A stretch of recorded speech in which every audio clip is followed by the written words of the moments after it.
Hello दोस्तों, भाई good morning, नमस्कार, आदाब, सत श्री अकाल, वेलकम, सुस्वागतम। आप सभी लोगों का हार्दिक अभिनंदन है दोस्तों। तो दोस्तों, जैसा कि आप सभी लोगों को पता होगा, हमने इतिहास की एक श्रृंखला आप सभी लोगों के सामने प्रारंभ की थी दोस्तों। उसी पढ़ने पढ़ाने के सिलसिले को आज हम लोग प्रारंभ करेंगे दोस्तों। तो दोस्तों, चलिए आप सभी लोगों का टाइम वेस्ट ना करते हम लोग प्रारंभ करते हैं अपना पढ़ने पढ़ाने के इस सिलसिले को दोस्तों। इतिहास में हम लोगों ने अपनी श्रृंखला प्रारंभ की थी और इतिहास में हम लोगों ने पढ़ना प्रारंभ किया था मोहम्मद गौरी के बारे में दोस्तों। मोहम्मद गौरी के बारे में हम लोग काफी कुछ पढ़ लिया था दोस्तों। चलिए एक बार फिर रिविजन कर लेते हैं दोस्तों। तो दोस्तों, मोहम्मद गौरी का पूरा नाम मुइजुद्दीन मोहम्मद गौरी था दोस्तों। मोहम्मद गौरी का पूरा नाम मुइजुद्दीन मोहम्मद गौरी था और इसका टाइम पीरियड दोस्तों 1175 से 1206 ईस्वी तक माना जाता है। क्योंकि दोस्तों 1205 से 1206 ईस्वी में जब मोहम्मद गौरी अपने देश गजनी वापस लौट रहा था, तो उसी समय इसकी खोखरों के द्वारा इस पर आक्रमण किया जाता है और इस आक्रमण में ये बहुत घायल हो जाता है और गजनी पर जाकर इसकी मृत्यु हो जाती है दोस्तों। तभी से इसके बाद से ही मोहम्मद गौरी भारत कभी वापस लौटकर नहीं आ सका दोस्तों। मोहम्मद गौरी वो गजनी के गौर वंश का ही शासक था दोस्तों। मोहम्मद गौरी का प्रथम आक्रमण 1175 ईस्वी में मुल्तान के करमाती मुसलमानों पर किया गया था दोस्तों। मुल्तान जो कि वर्तमान के पाकिस्तान में स्थित है दोस्तों। वर्तमान के पाकिस्तान में मुल्तान नामक जगह है, वहीं पर ही करमाती मुसलमानों पर ही भारत में पहला आक्रमण मोहम्मद गौरी के द्वारा किया गया था। और दोस्तों, मोहम्मद गौरी का दूसरा आक्रमण 1176 ईस्वी में गुजरात के कच्छ में हुआ था दोस्तों, जो कि वर्तमान के गुजरात में है। गुजरात के कच्छ में ही दूसरा आक्रमण मोहम्मद गौरी का किया गया था दोस्तों। मोहम्मद गौरी का तीसरा आक्रमण 1178 ईस्वी में गुजरात पर हुआ था दोस्तों। आप सभी लोगों को पता होगा कि महमूद गजनवी ने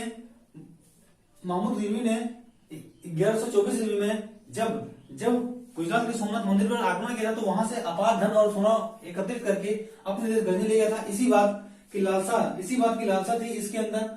और दोस्तों, इसी बात को लेकर दोस्तों इसने अपना तीसरा आक्रमण गुजरात पर किया दोस्तों। लेकिन उस समय गुजरात का शासक भीमद्वितीय या मूलराज द्वितीय हुआ करता था दोस्तों, जो कि एक चालुक्य वंश का बहुत ही प्रतापी शासक हुआ करता था।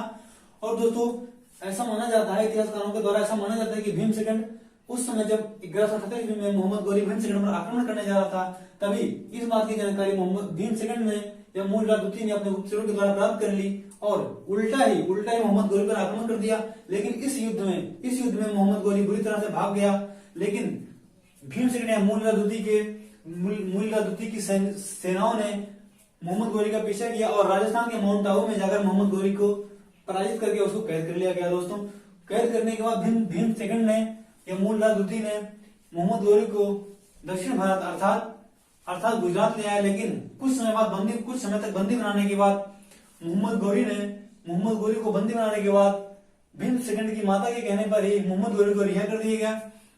क्योंकि मोहम्मद गौरी ये जान चुका था कि जब तक दक्षिण भारत अर्थात गुजरात और मूलराज द्वितीय के शासन, तब तक हमें वहां पर अपने आधिपत्य जमाने का कोई भी चांस नहीं मिल सकता। इसी बात से दुखी होकर वो अब दक्षिण भारत की ओर रुख करेगा। क्योंकि दोस्तों, आप सभी लोगों को पता होगा, उस समय उत्तर भारत का जो शासन था वो बहुत ही अयोग्य और बहुत ही कमजोर लोगों के द्वारा चलाया जाता था। इसी बात का फायदा उठाकर मोहम्मद गौरी ने अपना पहला आक्रमण पंजाब के सिंध और उत्तर भारत में पहला आक्रमण पंजाब के सिंध पर और कश्मीर पर किया दोस्तों, और वहां पर अधिकार कर लिया दोस्तों। उस समय वहां पर दिल्ली सल्तनत में अजमेर और दिल्ली पर एक वंश जिसे हम चौहान वंश के नाम से जानते हैं, वो शासन कर रहा था दोस्तों। चौहान वंश का संस्थापक आप सभी लोगों को पता होगा वासुदेव को माना जाता है। और चौहान वंश में अनेक प्रतापी शासक हुए, लेकिन चौहान वंश का सबसे प्रतापी शासक पृथ्वीराज तृतीय हुआ दोस्तों। उसमें पृथ्वीराज तृतीय उस समय शासन किया करता था जब मोहम्मद गौरी ने भारत के पंजाब के सिंध और कश्मीर पर आक्रमण किया दोस्तों। क्योंकि पंजाब और सिंध पर मोहम्मद गौरी का अधिकार हो गया था। उसी से क्योंकि मोहम्मद गौरी की सीमाएं और पृथ्वीराज की सीमाएं एक दूसरे से लगती मिलती थी। इसी बात से मोहम्मद गौरी पृथ्वीराज से संघर्ष करता रहा और अपने विस्तार को जो है बढ़ाने के लिए पृथ्वीराज से संघर्ष करता रहा। लेकिन दोस्तों, इतिहास में ऐसा भी टाइम आता है जब 1192 ईस्वी में पृथ्वीराज ने थक हार कर तराइन के युद्ध में उसे पुनः एक बार जो है मोहम्मद गौरी को पुनः पराजित किया। इतिहासकारों का ऐसा मानना है कि पृथ्वीराज ने मोहम्मद गौरी को लगभग 24 बार हराया था।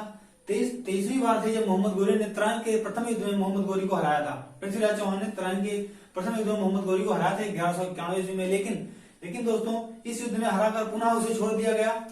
पृथ्वीराज के द्वारा मोहम्मद गोरी को पुनः छोड़ दिया गया। लेकिन दोस्तों इसी के एक साल बाद 1192 ईस्वी में मोहम्मद गोरी ने पृथ्वीराज को हराकर उसकी हत्या कर दी और यहीं से हमारे इंडिया में मुस्लिम संप्रदाय अर्थात दिल्ली सल्तनत का जो रास्ता है वो प्रशस्त होता है दोस्तों। यहीं से हमारे दिल्ली सल्तनत की जो नींव है वो थोड़ी थोड़ी मजबूत होने लगती है दोस्तों। उसके बाद दोस्तों पृथ्वीराज ने 1192 में ही चंदावर का युद्ध किया और चंदावर के युद्ध में दोस्तों जयचंद और मोहम्मद गोरी के मध्य हुआ था, जो कि पंजाब के सिंध का शासक हो रहा था जयचंद। और जयचंद ने ही मोहम्मद गोरी ने जयचंद की हत्या कर दी और यहाँ पर भी अपना शासन स्थापित कर लिया दोस्तों। इस युद्ध में चंदावर के युद्ध में इन 4 इसके श्रेष्ठ हुआ करते, मोहम्मद गोरी के 4 दास हुआ करते थे। इन्हीं 4 दासों का इस चंदावर के युद्ध में महत्वपूर्ण इंपोर्टेंस था, जिसमें से सबसे ज्यादा इंपोर्टेंस कुतुबुद्दीन ऐबक का था दोस्तों। इतिहास में आगे चलकर दिल्ली सल्तनत की जो संस्थापक बनेगा वो कुतुबुद्दीन ऐबक ही बनेगा दोस्तों। तो इतिहास में कुतुबुद्दीन ऐबक से कुछ जानकारी हम लोग प्राप्त कर लेते हैं दोस्तों। चंदावर के युद्ध जीतने के 2 साल बाद 1194 ईस्वी में कुतुबुद्दीन ऐबक ने कुतुबुल इस्लाम मस्जिद दिल्ली में ही कुतुबुल इस्लाम मस्जिद का निर्माण करवाया था और 1194 ईस्वी में 2.5 दिन का झोपड़ा अजमेर में बनवाया था दोस्तों। कुतुबुद्दीन ऐबक ने ही अपने गुरु कुतुबुद्दीन बख्तियार अल काकी के नाम पर कुतुब मीनार की नींव 1199 ईस्वी में रखी थी दोस्तों। कुतुब मीनार का निर्माण कुतुबुद्दीन बख्तियार अल काकी के नाम पर, अपने गुरु कुतुबुद्दीन बख्तियार अल काकी के नाम पर कुतुब मीनार की नींव 1199 ईस्वी में कुतुबुद्दीन ऐबक के द्वारा रखी गई थी दोस्तों। उसके बाद कुतुब मीनार से कुछ इंपोर्टेंट क्वेश्चन आप सभी लोग एग्जाम में पूछे जाते हैं कि कुतुब मीनार का निर्माण कार्य पूरा किसने करवाया था दोस्तों। तो दोस्तों कुतुब मीनार का निर्माण कार्य इल्तुतमिश के द्वारा 1229 ईस्वी में पूरा करवाया गया था दोस्तों। लेकिन दोस्तों 1369 ईस्वी में इसमें बिजली लग जाने के कारण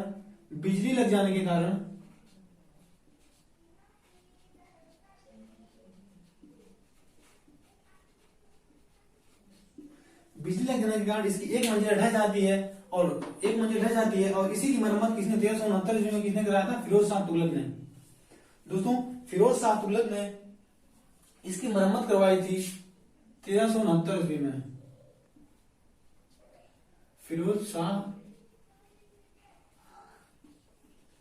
तुगलक के द्वारा एक मंजिला ढह जाने के कारण इसकी उसी मंजिला को पूरा करवाया गया था किसके? फिरोज शाह तुगलक के द्वारा। लेकिन दोस्तों आप सभी लोगों को पता होगा जब भारतीय इतिहास में दिल्ली लोधी वंश चल रहा था, जब भारतीय इतिहास में हमारे लोधी वंश चल रहा था, उसी में एक शासक हुआ सिकंदर लोधी और सिकंदर लोधी के द्वारा ही 1489 ईस्वी में इसकी एक बार मरम्मत भी करवाई गई थी। 1489 ईस्वी में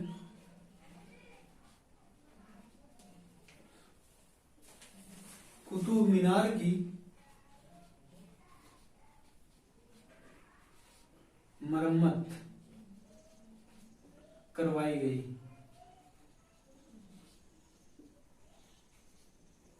दोस्तों 1498 ईस्वी में कुतुब मीनार की मरम्मत सिकंदर लोधी के द्वारा की गई बाई सिकंदर लोधी।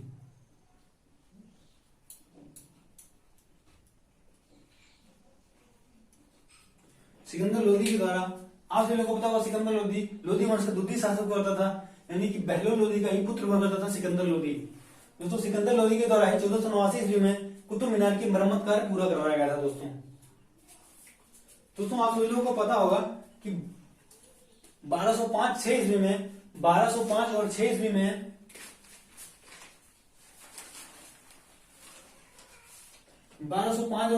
में जब मोहम्मद गोरी वापस लौट रहा था तो इसी समय खोखरों के द्वारा, राजस्थान के खोखरों के द्वारा इस पर आक्रमण कर दिया जाता है और इस आक्रमण में वह बुरी तरह घायल हो जाता है। और इस आक्रमण में घायल होने के बाद जब वह मोहम्मद गोरी अपने देश गजनी पहुंचता है तो वहीं पर उसकी मृत्यु हो जाती है दोस्तों।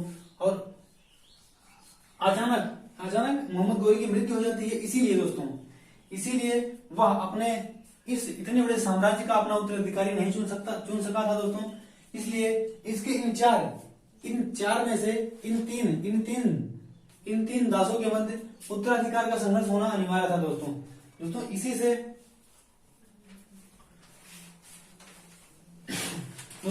इन तीनों के मध्य संघर्ष हुआ और जिसमें सबसे सक्सेसफुल जो दास हुआ वो कुतुबुद्दीन ऐबक हुआ। और इसी में कुतुबुद्दीन ऐबक ने ही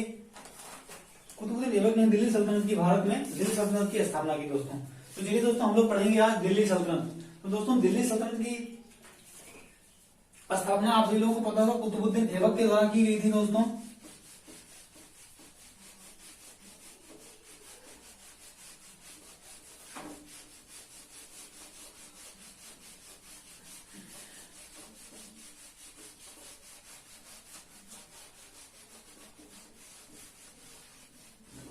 दोस्तों आप सभी लोगों को पता होगा कि दिल्ली सल्तनत की स्थापना कुतुबुद्दीन ऐबक के द्वारा की गई थी दोस्तों।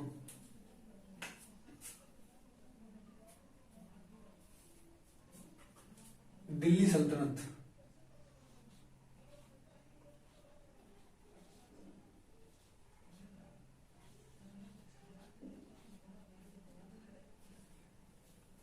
दोस्तों हम लोग पढ़ेंगे दिल्ली सल्तनत। और दिल्ली सल्तनत में ही, हमारे दिल्ली सल्तनत में ही तमाम ऐसे राजवंश हुए हैं और उन्हीं के बारे में हम लोग डिस्कशन करेंगे दोस्तों। तो दिल्ली सल्तनत में हमारा पहला वंश होता है गुलाम वंश।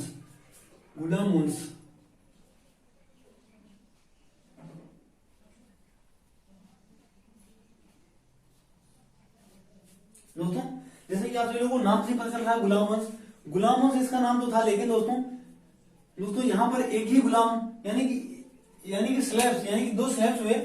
एक मोहम्मद गौरी का स्लेब्स हुआ कुतुबुद्दीन ऐबक, और कुतुबुद्दीन ऐबक का ही एक दास हुआ इल्तुतमिश, बस बाकी सभी ने स्वतंत्र रूप से। लेकिन इस सल्तनत काल में इस गुलाम वंश ने सभी, इसका नाम गुलाम वंश भले ही था, लेकिन दोस्तों यहाँ के सभी जो शासक हुए वो अपने आप एक स्वतंत्र शासक के रूप में हुए दोस्तों। लेकिन गुलाम वंश का एक दूसरा नाम भी होता है। गुलाम वंश को ही दोस्तों हम लोग जानते हैं मामलूक वंश।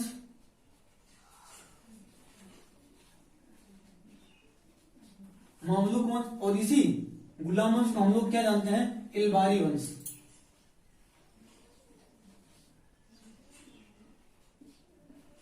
दोस्तों अगर आपसे पूछा जाए इलबारी वंश किसे कहा जाता है, तो दोस्तों गुलाम वंश को इलबारी वंश कहा जाता है और गुलाम वंश को मामलूक वंश कहा जाता है। दोस्तों मामलूक का अर्थ होता है अलग अलग या स्वतंत्र माता पिता से उत्पन्न शासक।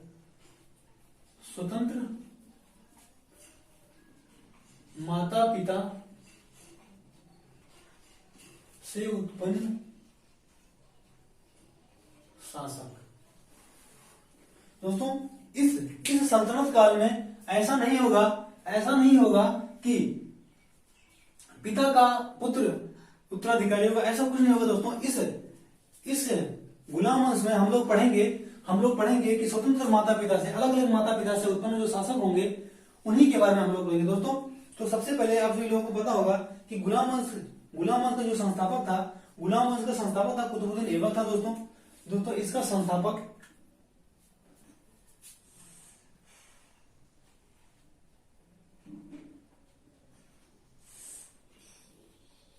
गुलाम वंश का संस्थापक कुतुबुद्दीन ऐबक था।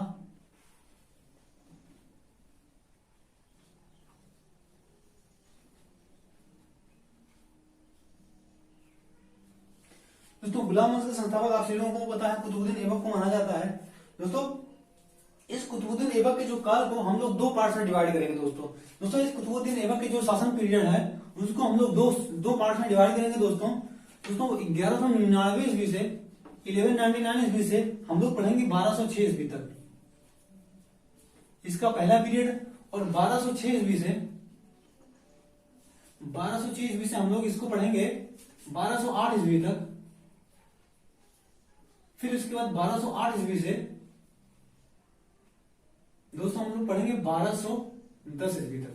दोस्तों कुतुबुद्दीन ऐबक के टाइम पीरियड को हम लोग तीन पार्ट्स में डिवाइड करके पढ़ेंगे दोस्तों, फर्स्ट, सेकेंड और थर्ड। दोस्तों कुतुबुद्दीन ऐबक के टाइम पीरियड को हम लोग तीन पार्ट में डिवाइड करके पढ़ेंगे दोस्तों। तो इतिहास को पढ़ने हम लोगों को और भी आसानी होगी दोस्तों। आप सभी लोगों को पता होगा कि 1299 ईस्वी से 1206 ईस्वी तक, सॉरी 1291 ईस्वी है यार, 1291 ईस्वी से 1291 ईस्वी से 1206 ईस्वी तक, 1291 से 1206 ईस्वी तक जब तराइन के प्रथम युद्ध से लेकर मोहम्मद गौरी की मृत्यु तक, यानी कि मोहम्मद गौरी के भारत जाने तक मोहम्मद गौरी के भारत से जाने तक दोस्तों हम लोग पढ़ेंगे कुतुबुद्दीन ऐबक के जो सेनापतित्व का रूप था उसके बारे में दोस्तों। इसने कुतुबुद्दीन ऐबक ने कुतुबुल इस्लाम मस्जिद का निर्माण करवाया था दोस्तों।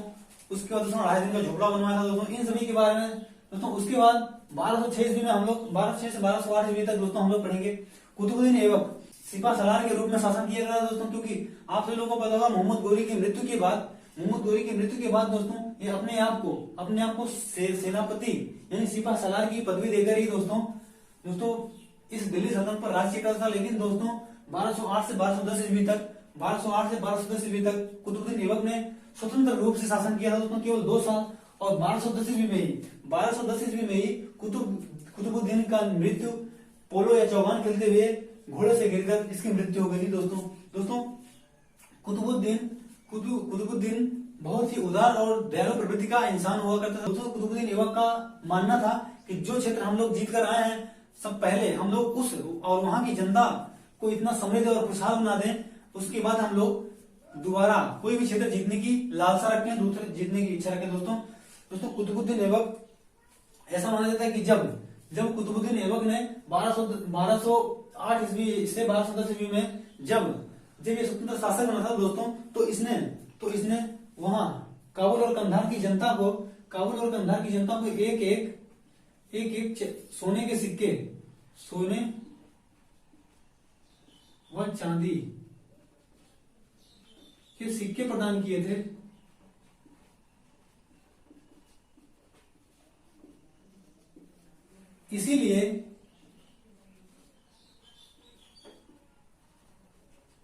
इसीलिए इतिहास में इसे लाख बक्स के नाम से भी जाना जाता है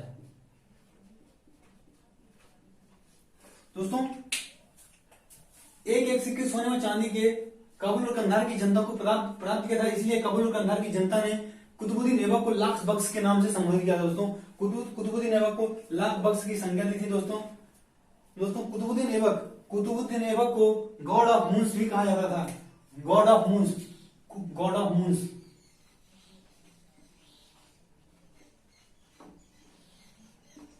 कुतुबुद्दीन ऐबक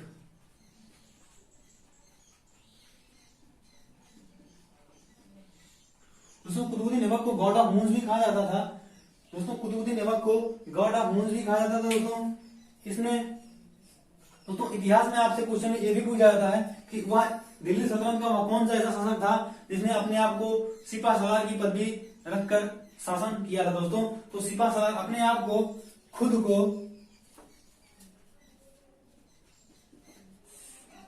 को सिपा सलार मानकर शासन करने वाला एकमात्र शासक हम लोग किसे मानते हैं दोस्तों? हम लोग कुतुबुद्दीन ऐबक को ही मानते हैं। खुद को दिल्ली सल्तनत में खुद को सिपा सलार मानकर शासन करने वाला एकमात्र सिपा शासक कौन था? तो कुतुबुद्दीन ऐबक था दोस्तों। कुतुबुद्दीन ऐबक ने ही इसी ने अर्थात कुतुबुद्दीन ऐबक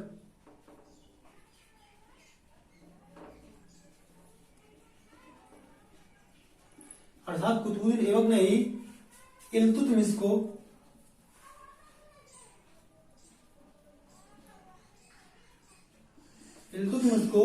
बदायूं का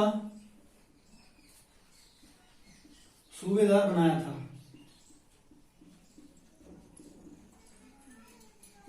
दोस्तों आप सभी लोगों को पता होगा कि कुतुबुद्दीन ऐबक के बाद बदायूं का सूबेदार जो इल्तुतमिश के नाम से फेमस था, और कुतुबुद्दीन ऐबक का दामाद और दास हुआ करता था दोस्तों। इसी इल्तुतमिश ने ही आगे चलकर कुतुबुद्दीन ऐबक की जगह लेगा और दिल्ली सल्तनत का अगला सुल्तान बनेगा दोस्तों। तो दोस्तों उसके बाद दोस्तों 1210 ईस्वी में आप सभी लोगों को बताया था कि 1210 ईस्वी में कुतुबुद्दीन ऐबक की मृत्यु लाहौर में ही पोलो खेलते हैं, चौहान खेलते हुए हो गए दोस्तों। आप लोगों से क्वेश्चन भी पूछा जाएगा कि कुतुबुद्दीन ऐबक का मकबरा कहाँ है, तो इसका मकबरा कहाँ है, लाहौर में। कुतुबुद्दीन ऐबक का मकबरा,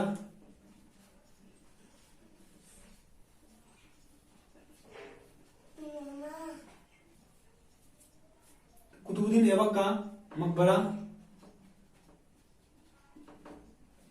कुतुबुद्दीन ऐबक का मकबरा लाहौर में है।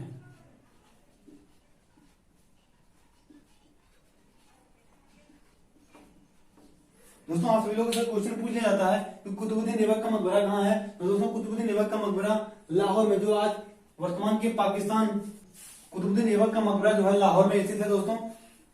दोस्तों उसके बाद दोस्तों दिल्ली, गुलाम मोहम्मद का अगला शासक, दोस्तों गुलाम मोहम्मद का अगला शासक कौन हुआ, तो दोस्तों आराम शाह। आराम शाह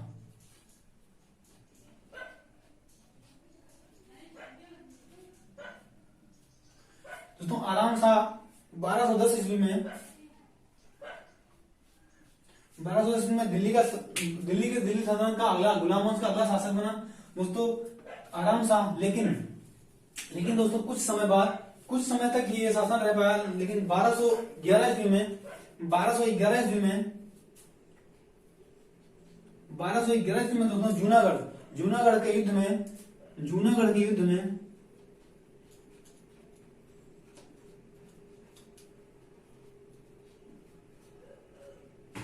इल्तुतमिश के द्वारा इसकी हत्या कर दी गई दोस्तों। इल्तुतमिश के द्वारा, इल्तुतमिश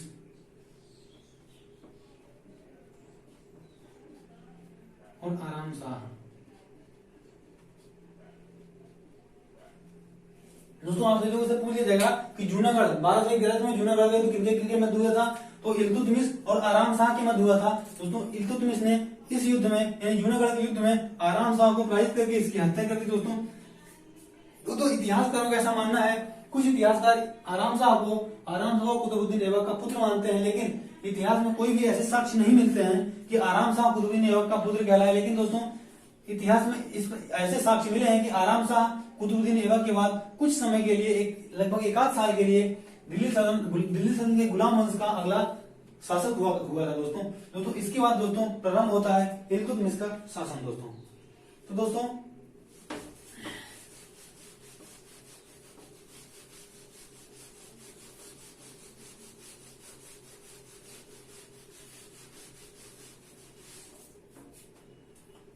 गुलाम वंश,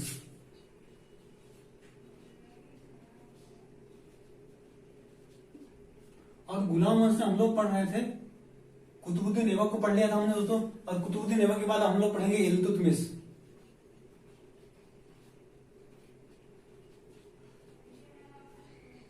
तो इल्तुतमिश का टाइम पीरियड दोस्तों, इल्तुतमिश का टाइम पीरियड 1211 से 1236 ईस्वी तक माना जाता है दोस्तों। 1211 ईस्वी से 1236।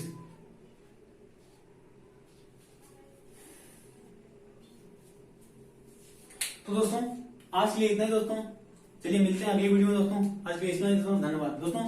आप लोगों से ये विनम्र निवेदन है दोस्तों कि अगर वीडियो पसंद आया तो वीडियो को लाइक करना, शेयर करना और सब्सक्राइब कर देना हमारे चैनल को दोस्तों। और दोस्तों अगर आप सभी लोगों ने पिछली वीडियो नहीं देखी है तो पिछली वीडियो को जाकर अवश्य देखें दोस्तों, क्योंकि उस वीडियो से आप सभी लोगों को जानने के लिए बहुत कुछ मिलेगा दोस्तों।